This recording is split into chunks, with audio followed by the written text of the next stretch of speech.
Petualangan adalah sebuah rencana. Semuanya bertahap. Dari mulai proses, schedule, kesiapan, dan juga informasi. Kali ini, saya bersama seorang sahabat saya yang bernama Suherman dan juga Mamang Eki. Rencananya kita akan mendaki Gunung Gede.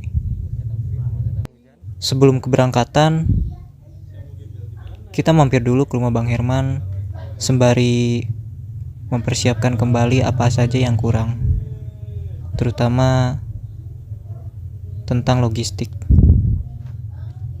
Kebetulan rumah Bang Herman itu tak jauh dari pusat pasar, jadi gampang lah untuk cari bahan-bahan yang murah. Hehe. Setelah semuanya sudah lengkap, kami pun kembali mempacking barang-barang kami. Dan sialnya, alam berkata lain. Sebelum berangkat, kita harus terpaksa menunggu.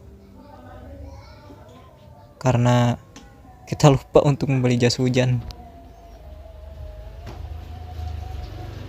Kita ngopi sejenak. Belum berangkat saja udah diguyur hujan. Tak lama hujan pun reda, kita pun berangkat. Ya walau daerah puncak sedikit gerimis dan berkabut. Suasananya dingin sedingin sifatmu. Cuma kadang hangat kalau misalnya dikasih duit. Akhirnya kita sampai di base camp Cibodas. Banyak yang bilang, kenapa lewat Cibodas? Ya pengennya lewat situ. Ya, kita tahu kondisi cuaca sedang tidak baik-baik saja. Jadi kayaknya lebih aman lewat Cibodas deh. Maaf ya kameranya agak gemeteran soalnya itu dingin banget. Kemudian kita menuju Simaksi untuk mengurus segala persyaratan. Sesudahnya kita mengurus segala persyaratan, sedikit info. Kita ditanya apakah kita membawa odol, sabun. Sontak sahabat saya yang bernama Eki merasa bahwa itu adalah sebuah persyaratan.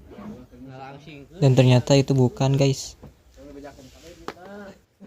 Malah itu semua pada diamankan.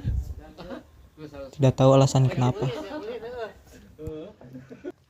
Setelah mengurus segala persyaratan, kami pun mulai tapak tilas, menyicil langkah demi puncak. Sedikit menyebalkan sih. Niatnya pengen liburan, santai-santai. Disuruh jalan berkilo-kilometer. Tapi itu menjadi sebuah cerita awal. Bahwa keindahan tak mudah untuk digapai.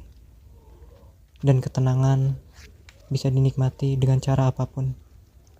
Contoh, berjalan kaki saja, kita bisa menikmati segala suasana alam, pemandangan, dan asrinya hutan-hutan yang ada di Gunung Gede. Tak terasa, waktu berjalan begitu cepat. Hari sudah gelap dan sudah menunjukkan pukul 6.40.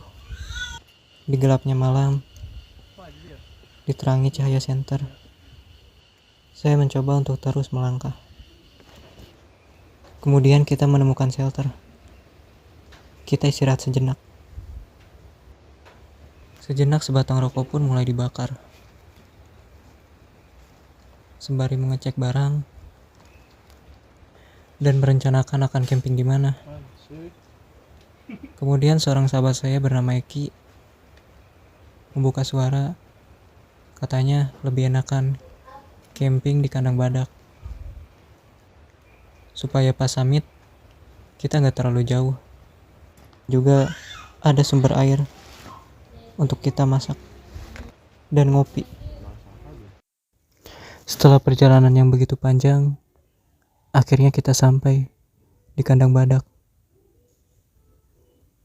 Dan tak terasa waktu sudah menunjukkan pukul 23.52. Ya, pendakian yang cukup hebat sih. Jam segini baru nyampe kandang badak.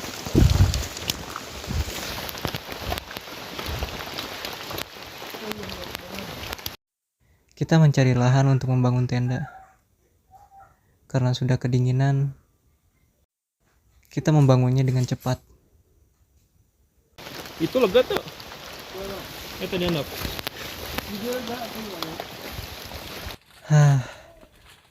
Akhirnya tenda sudah dibangun juga. Dan mie instan pun mulai direbus untuk menghangatkan suasana dan mengganjal rasa lapar.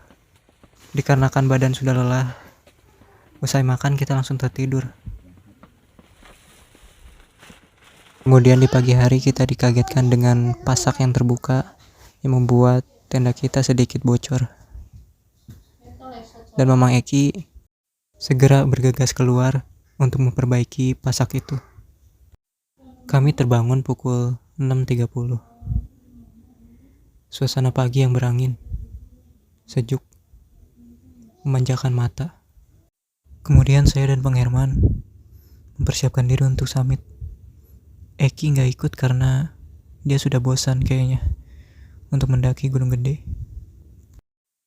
Dengan kondisi cuaca yang berangin dan hujan gerimis, kita tidak terlalu menginginkan puncak. Yang terpenting kita hanya berjuang saja. Dan ternyata dengan kuasa Allah Subhanahu wa Ta'ala, kita akhirnya sampai ke Tugu Puncak Gunung Gede Pangrango, top tertinggi, dibarengin dengan angin dan hujan gerimis. Awalnya saya dan Bang Herman berniat untuk turun lagi. Akan tetapi saya melihat pendaki lain antusias sekali, ingin sekali melihat keindahan puncak Gunung Gede Pangrango. Dan dengan kondisi seperti ini, kita semua sampai. Terima kasih Allah Subhanahu wa Ta'ala, dan terima kasih Ibu yang selalu mendoakanku.